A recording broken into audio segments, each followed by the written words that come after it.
Yo, my doggy dog in the building. What's happening, folks? Sorry, I know this is a little bit short notice, but I didn't want to leave you without my final thoughts on the Canelo Charlo fight. I've already done a couple of videos on it, so I kind of felt like, boy, I didn't know what else to say. My thoughts haven't really changed on the matter. I still got Canelo as the favorite. If I had to pick, I probably got Canelo stopping him in the late rounds. I think there's some decent action on there. I think I saw something almost like 4-1, 3 or 4-1. Um, I was thinking in terms of decimals rather than the fractionals, and I know you Americans have got some completely crazy way of looking at odds, but yeah, the way I think of it in decimals is like I think you could get 3.5, you know. So yeah, I think maybe that's 4-1 or something, or 4.5-1. Um, on Canelo to stop him in the second half of the fight. I think if you feel like it's going to go to points and Canelo's going to beat him on points, which is the way the bookmakers have it, then I completely understand that as well. But my whole thing is that, the action in the fight is probably going to come early, right? Because that's what Canelo is not the quickest starter. If you really look at his style, he tends to come on late, and that's where the weight in the punches really seems to hurt people. And in the first few rounds when he's really trying to box, I think he's going to use his head movement because Canelo's got tremendous skills and a lot of experience at this top level, at this elite level, which Charlo doesn't really have. He's got a good record, but how many elite fighters has he really fought or beat?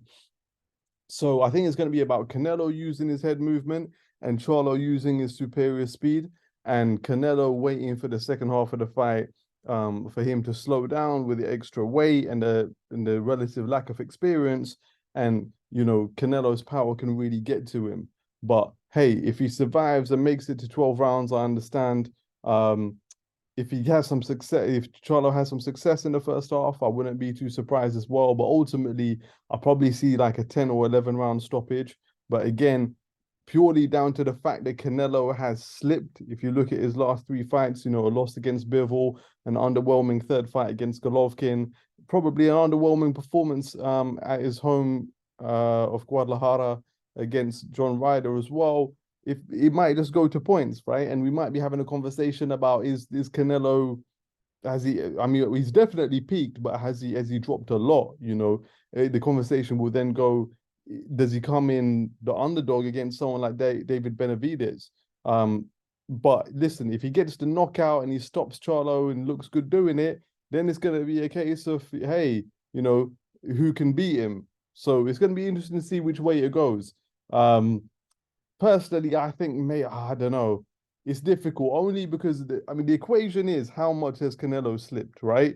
If Canelo hasn't slipped a lot, then he gets the knockout. If he has, it goes to points. It's probably a struggle. He might get slapped around for the first half, And then, like I say, we're all a little bit more excited, a little bit more interested about the David Benavidez fight because at that point, you've got Canelo at his own weight class, against a fellow Mexican will be a Mexican American coming in as the underdog.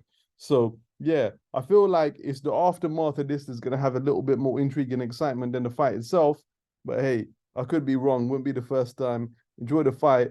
Get into the comments, man. I feel like the comments have dried up, man. If you're watching this, yeah, if you got all the way to the end, yeah, put something in the comments. Don't be a dickhead, yeah. And if you can't think of something to put in there, put Mad Doggy Dog. Peace.